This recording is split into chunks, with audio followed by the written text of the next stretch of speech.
How's your wife holding up? Barely. Because it's all her mother's, all her jewelry, we walked out with nothing. Everything got destroyed. We didn't have time to do anything but leave. The fire moved so fast, the wind was so fast, you couldn't even move. I've never seen winds. I've been here for 45 years. Forecasters say powerful winds and dry conditions are creating a, quote, life-threatening situation. This fire is moving dangerously fast. The Ventura County Sheriff's Office made 14,000 contacts Wednesday in an effort to get residents to flee. You can find yourself quickly trapped, so we encourage you, when you get the notification, please leave. While officials are warning residents, don't be a hero, one father-son team ignored that warning. We're burning. Dude, look at you. Your shirt is singed. All three of these houses would be gone if we weren't here. But fierce winds are making the job of firefighters more difficult, with wind gusts of 40 to 50 miles per hour expected across the area early Thursday. It's so windy, you can't keep your hat on, and it's blowing the fire like crazy. Red flag warnings, which warned residents of dangerous fire weather conditions, were in place for an estimated 25 million people, including the Los Angeles area Thursday. Southern California's main electric provider cut off power intentionally overnight to about 70,000 customers as a precaution. The reality is that with everybody running their generators around here, there's far more risk of a fire starting from the generators than there is from PG&E's power lines. In Ventura County, the mountain fire burned through a football field worth of land every 4 seconds Wednesday. Every helicopter, every fixed-wing aircraft, everything we've been able to get a hold of is here fighting this fire. I'm Sherelle Hubbard reporting.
Oh yeah, this is crazy.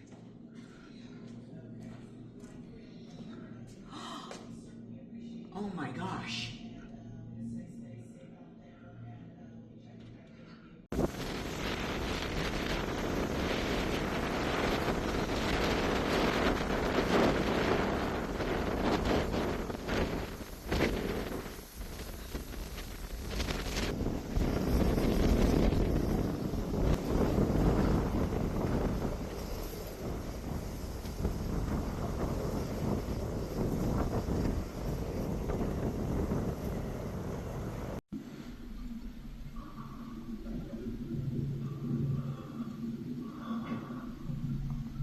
This is not a backcountry wildfire. We are in a city right now, the city of Camarillo, population around 70,000. These firefighters right now are trying to contain this blaze in a fence around somebody's property, and those winds are fanning these flames. Gusts of 60 plus miles an hour. Perfect conditions right now, unfortunately, for a wildfire. I don't remember the last time it rained around Los Angeles. Many people have been evacuated, homes have been lost, and people have been injured. It's less than 1,000 feet from us, and we kept trying to find our way out through the smoke, and there was fires on the side of the road and in front of us, and we kept going in circles, and we finally got out, and so we've just been kind of driving around.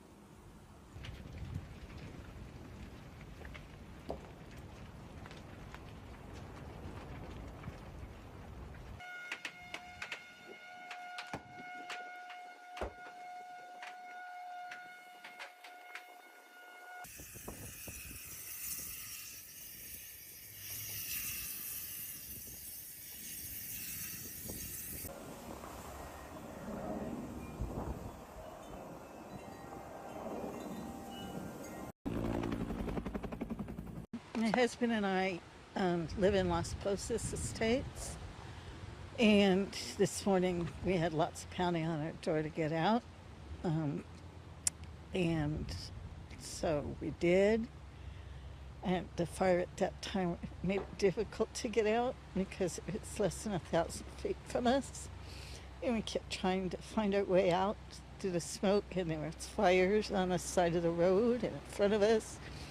And we kept going in circles, and we finally got out.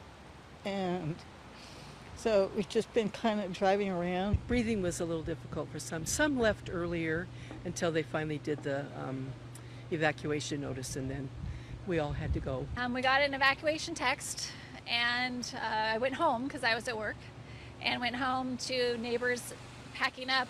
It moved very suddenly into our neighborhood. We got one of our neighbors who lives alone by herself out, and we headed to the evacuation center. The Red Cross is in this community 24/7. We're helping the community prepare, and of course we're responding to this fire, and we'll be here to help them recover and get back on their feet and get back into their homes. This started out as a temporary evacuation point where people were coming in just getting information, a place out of the wind, out of the smoke, but now we're transitioning to a shelter, an overnight shelter. We have a team setting up cots so they'll have a place to sleep. We have the Salvation Army cooking meals for us, so we'll have dinner tonight, breakfast tomorrow, meals as long as they need it here. We have some nurses that are here that have initially were treating some scrapes and some minor burns from people that were evacuating, and then we brought in some people from a local nursing home where the smoke was getting too intense, so they're staying here with us also. Up in the Oakland Hills, red flag warnings are posted along the ridgeline. Residents in the area have been dealing with strong winds all day. When I was coming up Grizzly, there were trees down, so it was blowing really hard. All the trees were like leaning and back up. But they have also had to deal with the power being shut off in their neighborhood. Power went out about 7:30 or 8 this morning, and the forecast is that it was going to be restored by 7 a.m. tomorrow, and I just got an update now saying 10 a.m. tomorrow, so I don't know. We'll see. Mark Higgins has his generator going to power up essential appliances. When it comes to fire safety, he's more concerned about the chorus of generators buzzing in his neighborhood. The reality is that with everybody running their generators around here, there's far more risk of a fire starting from the generators than there is from PG&E's power lines. So I actually don't think it's very safe to have them shut down all the power the way they do. Higgins moved into his home just about 5 years ago, so he didn't deal with the Oakland Hills fire in 1991. But the home that was originally on his property was destroyed. They use this street as sort of the fire break, I believe. There's, I think, one house, they call it the Miracle House down there, that survived. But aside from that, everything on the side burned. His newly built home has sprinklers and a fire-resistant exterior. Even before he moved in, he read through the fire report and found out what happened and what has been done to prevent it from happening again.